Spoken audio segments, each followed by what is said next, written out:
ഇപ്പോൾ heart attack വരുന്നതിന് മുൻപേ ഉള്ള ചില ലക്ഷണങ്ങൾ കാണിക്കുമല്ലോ. അപ്പോൾ അതെന്തൊക്കെയായിരിക്കും എന്നൊന്ന് പറയാൻ പറ്റുമോ ഡോക്ടർക്ക്? ഹാർട്ട് അറ്റാക്കിന് മുമ്പേ വരുന്ന മെയിൻ സിംറ്റം ചെസ്റ്റ് പെയിനാണ്.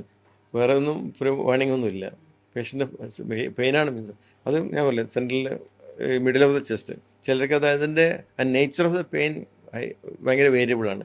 മിക്കവർക്കും ആൾക്കാർക്ക് ഒരു ഹെവിനെസ് പോലെ അല്ലെങ്കിൽ വലിച്ച് കെട്ടും പോലുള്ള ഫീലിംഗ് ഉണ്ടാവുക. പക്ഷേ വളരെ കുറച്ച് ആൾക്കാർ എരിച്ചിൽ പോലെ തോന്നും, ഇവിടെ ഇങ്ങനെ ബേണിംഗ് പോലെ. അതാണ് ഈ ഗ്യാസ് എന്ന് പറഞ്ഞാൽ വളരെ ഡിലേ ചെയ്യുന്നത്. നമ്മൾ ഒരുപാട് ആൾക്കാരുണ്ട് ഇങ്ങനെ എരിച്ചിൽ പോലെ വരിക. അപ്പോൾ നമ്മളപ്പോൾ ചോദിക്കും ഇതുപോലെ സിംറ്റം ഇതിന് മുമ്പ് ഉണ്ടായിട്ടുണ്ടോ എന്ന് ചോദിക്കും.